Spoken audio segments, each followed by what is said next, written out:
The steady hum of the plane's engines was a soothing backdrop as I leaned back in my seat. A rare moment of peace had settled over me, the kind that comes with being thousands of feet in the air, untethered from the chaos below. The seatbelt sign blinked off, and passengers around me began their small rituals, pulling out books, adjusting blankets, or scrolling through their phones. I had just started reviewing the presentation slides for my early morning meeting when my phone buzzed. It wasn't unusual for someone to call during a flight, but the name on the screen made my stomach tighten. Jessica, my wife of 12 years. Jessica rarely called these days. Our conversations had grown sparse, perfunctory exchanges about schedules or bills. I almost ignored it, thinking it could wait until I landed, but something compelled me to swipe the green button. "Hello," I said, my voice low to avoid drawing attention.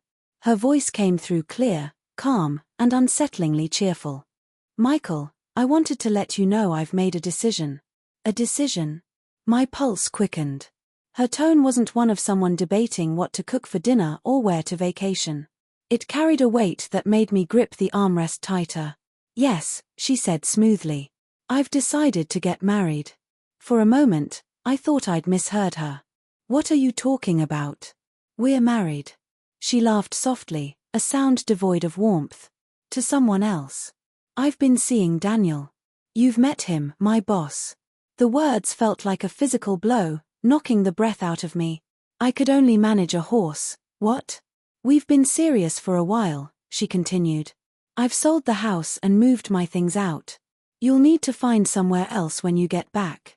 The casual cruelty in her tone was staggering.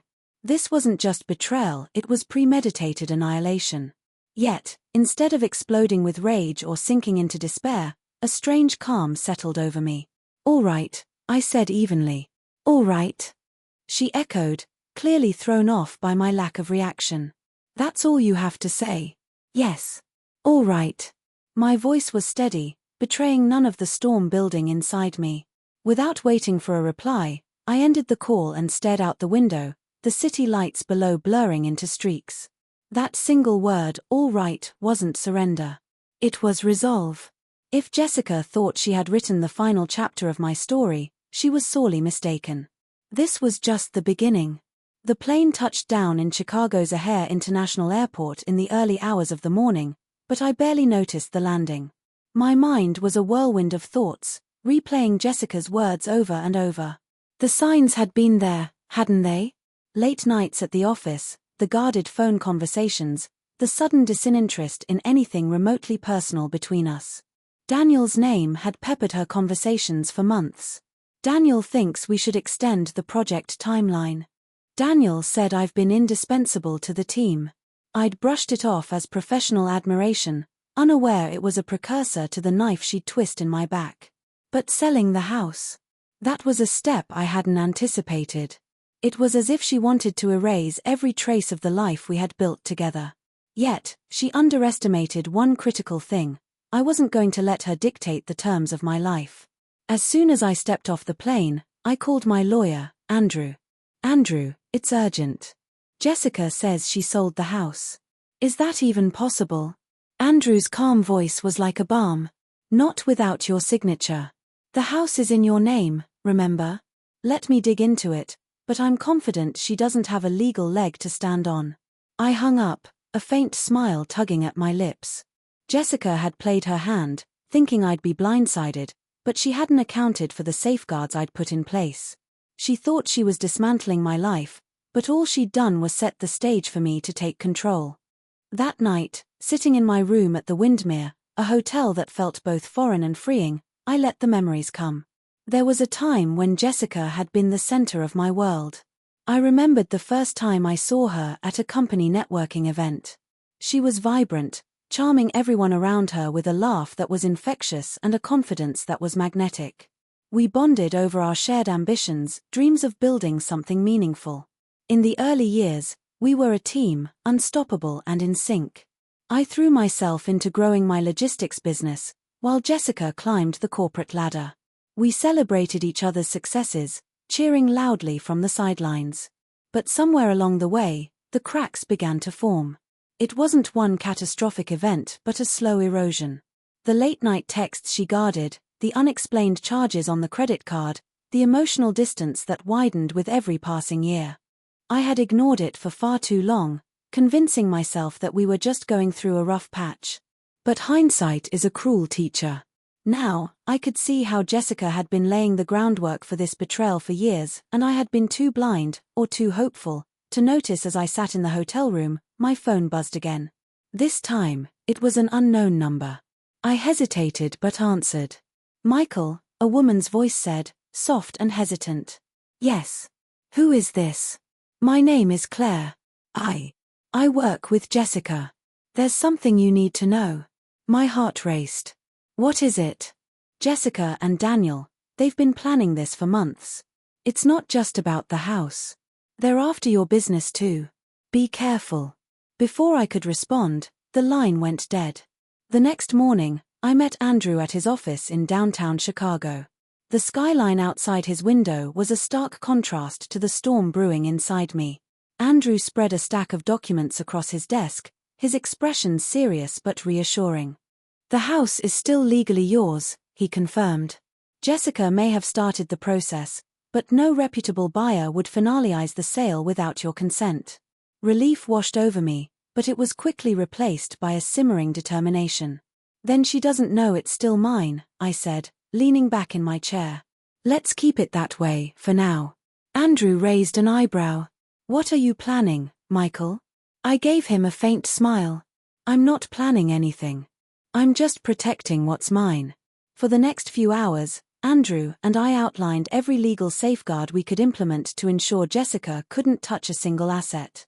From freezing joint accounts to securing ownership of my business, every move was calculated. This wasn't revenge, it was survival.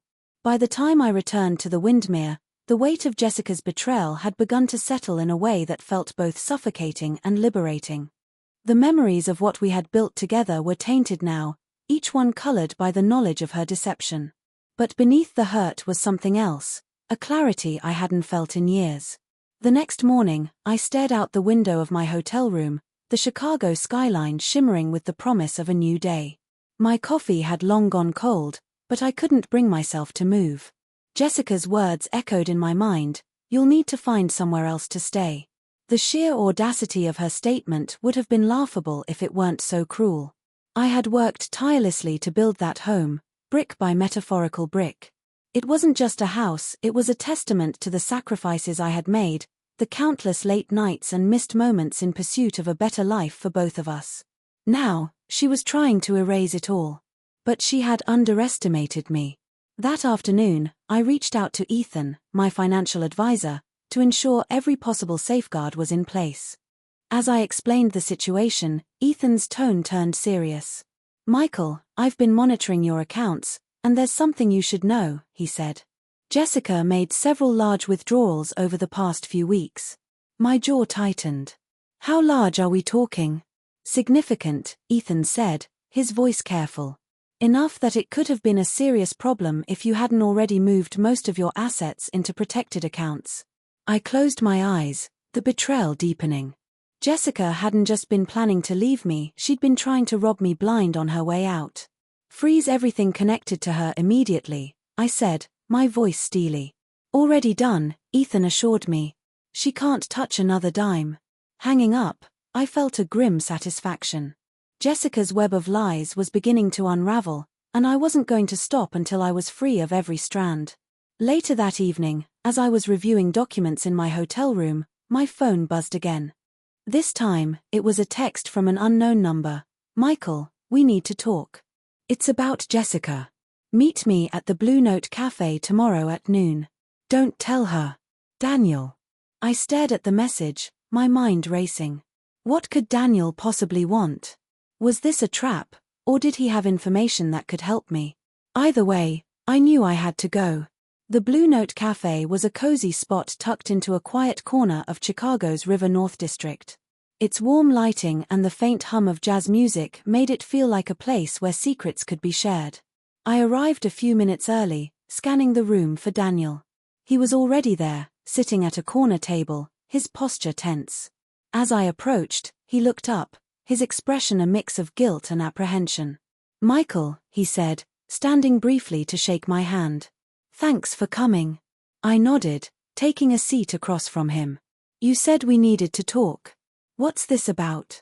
Daniel hesitated, stirring his coffee absently. It's about Jessica. I didn't realize what I was getting into. She's not who I thought she was. I leaned back, crossing my arms. Go on. She's been manipulating me, he admitted, his voice low. At first, it was just about the affair. But then she started talking about your business, your assets. She wanted me to help her take everything from you. My stomach churned, but I kept my expression neutral. And why are you telling me this now? Daniel sighed, running a hand through his hair. Because I'm in over my head. She's dangerous, Michael. She's not just after your money, she wants to destroy you. And if I don't play along, she'll ruin me too. I studied him carefully, trying to gauge his sincerity. What exactly is she planning? She's been forging documents, Daniel said, his voice barely above a whisper. She tried to sell your house, but when that fell through, she started looking for other ways to hurt you. She's been digging into your business, trying to find something she can use against you. I clenched my fists under the table, but I kept my voice steady. Why are you telling me this?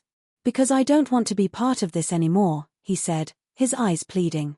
I made a mistake, and I'm paying for it. But you don't deserve this. I leaned forward, my voice cold. If you're serious about making this right, you'll help me stop her. Otherwise, you're just as guilty as she is. Daniel nodded, his face pale. I'll do whatever it takes. As I left the cafe, my phone buzzed with a notification. It was an email from an unknown sender. The subject line read, "You should have stayed out of this." I opened it, my heart pounding. The message was short but chilling. Back off, Michael.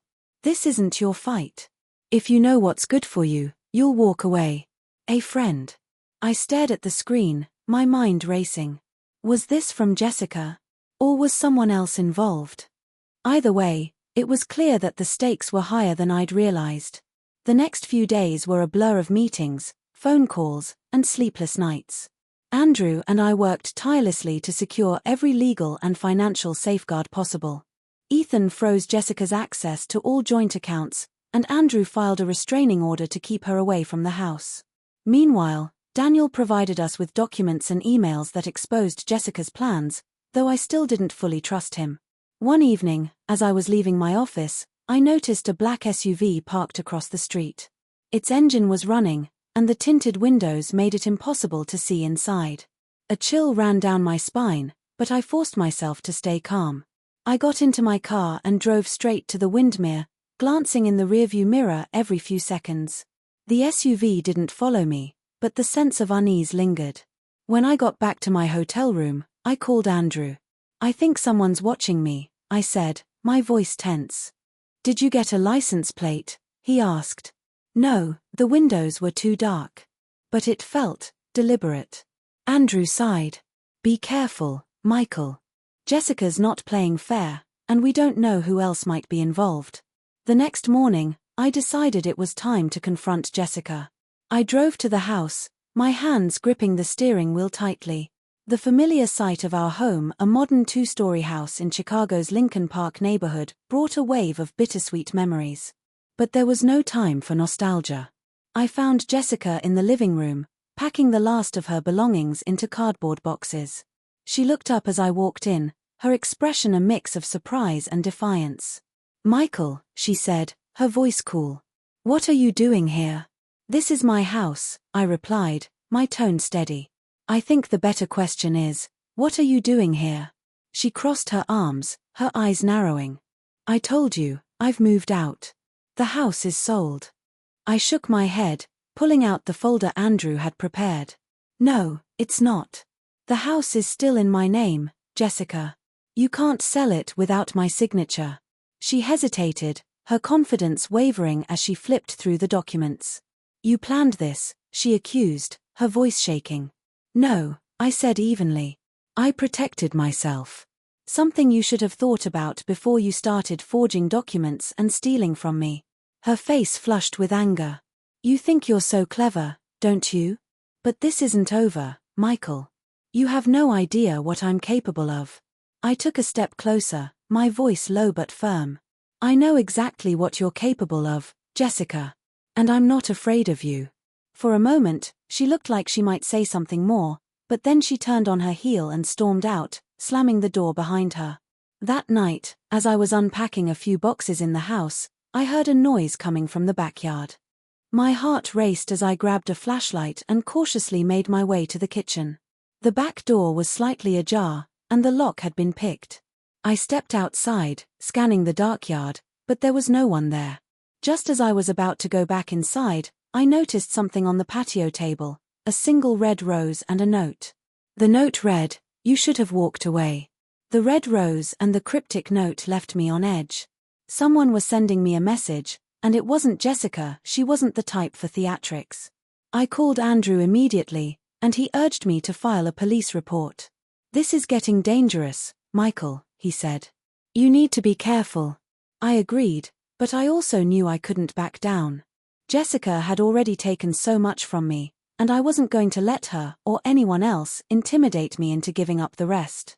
The next morning, I met Daniel at a small diner near his office. He looked even more nervous than the last time I'd seen him, his hands trembling as he stirred his coffee. "I think Jessica knows I've been talking to you," he said, his voice barely above a whisper. "What makes you say that?" I asked, keeping my tone calm. "She's been acting strange, asking me a lot of questions, checking my phone when I'm not looking. I think she's on to me." I leaned forward, my eyes narrowing. "If she's as dangerous as you say, why are you still working with her?" Daniel hesitated, his gaze dropping to the table. "Because I'm scared, Michael. She's not just after you, she's after anyone who gets in her way. I don't know what to do."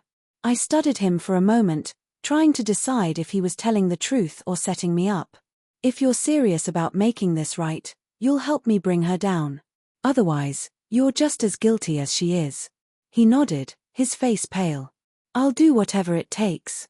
Later that day, I received an email from an unknown sender. The subject line read, "I can help you." I opened it cautiously, half expecting another threat. Instead, the message was short and to the point: "Meet me at Millennium Park tonight at 8 p.m. Come alone. A friend." I debated whether to go, but curiosity and a growing sense of desperation got the better of me. That evening, I arrived at the park, the iconic Cloud Gate sculpture reflecting the city lights like a giant silver bean. A woman approached me, her face partially hidden by a scarf. "Michael?" she asked softly. "Yes," I replied, my guard up. "Who are you?" "My name is Claire," she said, glancing around nervously. "I work with Jessica. There's something you need to know." My heart raced. "What is it?" "Jessica's been working with someone else, someone dangerous. They're not just after your money, they're after your business. And if you don't stop them, they'll ruin you." Before I could respond, Claire handed me a flash drive. "Everything you need is on here. But be careful, Michael. They're watching you." And with that, she disappeared into the night. Back at the house, I plugged the flash drive into my laptop, my hands trembling slightly. The folder contained dozens of files, emails, financial records, and even audio recordings. As I scrolled through them, my stomach churned. Jessica hadn't been working alone. She'd been collaborating with a man named Victor Hayes, a shady businessman with a reputation for exploiting legal loopholes and destroying competitors. The emails between them were chilling. "Once we take control of Michael's business, we can liquidate his assets and split the profits," Jessica had written in one message. Victor's reply was even more disturbing: "Just make sure he doesn't catch on. If he fights back, we'll have to take more drastic measures." I leaned back in my chair, my mind racing. This wasn't just about betrayal, it was about survival. Jessica and Victor weren't just after my money, they were after my entire life's work. I called Andrew immediately, filling him in on what I'd found. "This changes everything," he said, his voice tense. "Victor Hayes is dangerous, Michael. If he's involved, this goes way beyond a messy divorce." "What do we do?" I asked, trying to keep the panic out of my voice. "We build a case," Andrew replied. "We'll need to gather as much evidence as possible and take it to the authorities. But you need to be careful. If Victor finds out you're onto him, he won't hesitate to come after you. The next morning, as I was leaving the house, I noticed the black SUV again. This time, it was parked just down the street, its engine idling. My heart pounded as I got into my car and drove away, glancing in the rearview mirror every few seconds. The SUV followed me for several blocks, staying just far enough back to avoid suspicion. I took a series of turns, trying to lose it, but the driver was persistent. Finally, I pulled into a crowded parking lot and called Andrew. "Someone's following me," I said, my voice low. "A black SUV. I don't know if it's Victor or someone else, but they're not backing off. Get somewhere public and stay there," Andrew instructed. "I'll send someone to pick you up." I waited in a coffee shop, my nerves on edge, until a car arrived to take me back to the Windermere. The SUV was gone, but the encounter left me shaken. That evening, I met with Andrew and Ethan at the hotel to strategize. "We need to hit them where it hurts," Andrew said, spreading a stack of documents across the table. "Victor's business is built on shady deals and illegal practices. If we can expose him, he'll be too busy fighting his own battles to come after you." "And Jessica?" I asked, my jaw tightening. "Once Victor's out of the picture, she'll have no leverage," Andrew replied. "We'll take her down too." Ethan nodded in agreement. "I've already started tracing the money. If we can prove she's been embezzling funds, she'll be facing serious charges." I took a deep breath, feeling a flicker of hope for the first time in weeks. "Let's do it." Over the next few days, Andrew, Ethan, and I worked tirelessly to gather evidence against Victor and Jessica. We uncovered a web of illegal transactions, forged documents, and secret meetings. It was clear that Victor had been using Jessica to gain access to my business, and she had been more than willing to play along. Meanwhile, Daniel continued to feed us information, though I still didn't fully trust him. He claimed to be on my side, but I couldn't shake the feeling that he was still playing both sides. One evening, as I was reviewing the latest batch of documents, my phone buzzed with a text from an unknown number. "You're getting too close. Back off, or you'll regret it. V." I stared at the screen, my heart pounding. Victor knew we were onto him, and he wasn't going to go down without a fight. The next morning, I received another email from Claire, the mysterious woman who had given me the flash drive. "Victor is planning something big. Meet me at the docks tonight at 10 p.m. Come alone." I debated whether to go, but I knew I couldn't pass up the opportunity to get more information. That night, I drove to the docks, the cold Chicago wind biting at my face. The area was deserted, the only sound the lapping of water against the piers. Claire was waiting for me near a stack of shipping containers, her face pale and drawn. "You shouldn't have come," she said, her voice trembling. "What's going on?" I asked, my eyes scanning the shadows for any sign of danger. "Victor knows everything," she said, her voice barely above a whisper. "He's planning to frame you for embezzlement. If he succeeds, you'll lose everything, your business, your house, even your freedom." Before I could respond, a loud crash echoed through the night. Claire's eyes widened in fear, and she grabbed my arm. "Run," she shouted. We took off down the pier, the sound of footsteps close behind us. I glanced over my shoulder and saw two men in dark clothing chasing us, their faces obscured by masks. We ducked behind a stack of crates, our breaths coming in ragged gasps. "Who are they?" I whispered. "Victor's men," Claire replied, her voice shaking. "They've been watching me. I think they know I've been helping you." The sound of footsteps grew closer, and I knew we couldn't stay hidden for long.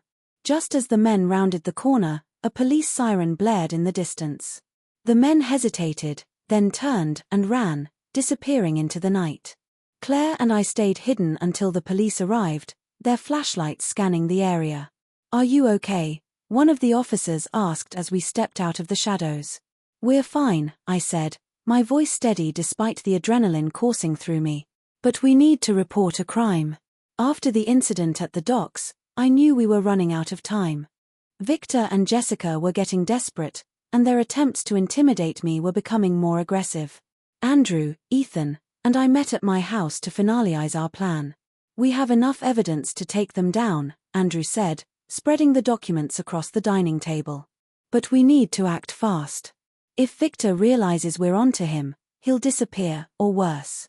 What's the next step? I asked, my voice steady despite the knot of anxiety in my stomach. We take everything to the authorities, Andrew replied. But we need to do it quietly. If Victor catches wind of what we're doing, he'll try to destroy the evidence, or us. Ethan nodded in agreement. I've already contacted a friend at the FBI. They're willing to help, but they need everything we have. I took a deep breath, feeling a flicker of hope. Let's do it. Just as we were wrapping up the meeting, my phone buzzed with a text from Daniel. We need to talk. It's urgent. Meet me at the warehouse on 5th Street. Come alone. I hesitated, glancing at Andrew and Ethan. It's Daniel. He wants to meet. Don't go, Andrew said immediately. It could be a trap. But what if he has more information? I argued. We need everything we can get. In the end, I decided to go, but not alone. Andrew and Ethan followed in a separate car, staying close enough to intervene if things went south. The warehouse on 5th Street was dimly lit, its interior filled with shadows and the faint smell of oil. Daniel was waiting for me near the back, his face pale and drawn. Michael, he said, his voice trembling. I'm sorry. Before I could respond, the sound of footsteps echoed through the warehouse. I turned to see Victor Hayes stepping out of the shadows, a smug smile on his face. You really should have listened to your lawyer, Victor said, his voice dripping with malice. I glanced at Daniel, my heart sinking. You set me up. Daniel looked away, his face filled with guilt. I didn't have a choice. He threatened my family. Victor chuckled, stepping closer. You're out of your depth, Michael. You should have walked away when you had the chance. Just as Victor's men moved in, Andrew and Ethan burst into the warehouse, their presence catching everyone off guard. It's over, Victor, Andrew said, his voice firm. The authorities are on their way. Victor's smile faltered, but he quickly regained his composure. You think you've won? This isn't over. Before anyone could react, Victor pulled out a gun and fired a shot into the air. The sound echoed through the warehouse, and chaos erupted. The gunshot echoed through the warehouse, and for a split second, everything seemed to freeze. Then chaos erupted. Victor's men lunged toward us, but Andrew and Ethan were ready. Andrew tackled one of the men to the ground, while Ethan grabbed a metal pipe from a nearby crate and swung it at another. I turned to face Victor, my heart pounding. He was still holding the gun, his eyes wild with desperation. You're not walking out of here, Michael, he snarled, aiming the gun at me. Before he could pull the trigger, Daniel tackled him from the side, sending the gun skidding across the floor. I'm done being your pawn, Daniel shouted, pinning Victor to the ground. I scrambled to grab the gun, my hands shaking as I pointed it at Victor. It's over, I said, my voice steady despite the adrenaline coursing through me. Victor glared at me, his face twisted with rage. You think this changes anything? You're still a dead man. Before he could say more, the sound of sirens filled the air. Moments later, the warehouse was flooded with police officers, their guns drawn. Drop the weapon, one of the officers shouted. I immediately set the gun on the ground and raised my hands. We're not the ones you're looking for, I said, nodding toward Victor and his men. The officers quickly took control of the situation, arresting Victor and his accomplices. Daniel was also taken into custody, though I could see the relief on his face as he was led away. In the days that followed, the full extent of Victor and Jessica's crimes came to light. The evidence we had gathered was enough to bring them both to justice. Victor was charged with fraud, embezzlement, and conspiracy, while Jessica faced charges of forgery, theft, and collusion. The house was officially mine again, and my business was safe. But the victory felt bittersweet. The life I had built with Jessica was gone, and the betrayal still stung. One evening, as I stood on the balcony of the house, staring out at the Chicago skyline, I felt a sense of peace I hadn't known in years. The storm had passed, and I was still standing, stronger than ever. A few weeks later, I received a letter from Daniel. He had been sentenced to probation for his role in Victor's schemes, but he was determined to turn his life around. I'm sorry for everything, he wrote. I hope one day you can forgive me. Thank you for giving me a second chance. I didn't respond, but I kept the letter as a reminder of how far I'd come. As for Jessica, I heard through the grapevine that she had moved out of state, trying to start over.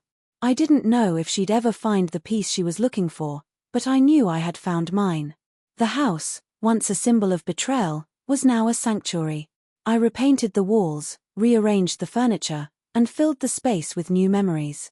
Friends visited often, and for the first time in years, the house felt like a home. One evening, as I sat on the couch with a glass of wine, I realized something. This wasn't just the end of a chapter. It was the beginning of a story I would write on my terms. The sun rose over Chicago, casting a golden glow across the city. I stood on the balcony, a cup of coffee in hand, and watched as the city came to life. The scars of the past were still there, but they no longer defined me. I had faced the storm and come out stronger on the other side. As I turned to go inside, my phone buzzed with a text from Claire. "You did it. Thank you for not giving up." I smiled, feeling a sense of gratitude for the people who had stood by me.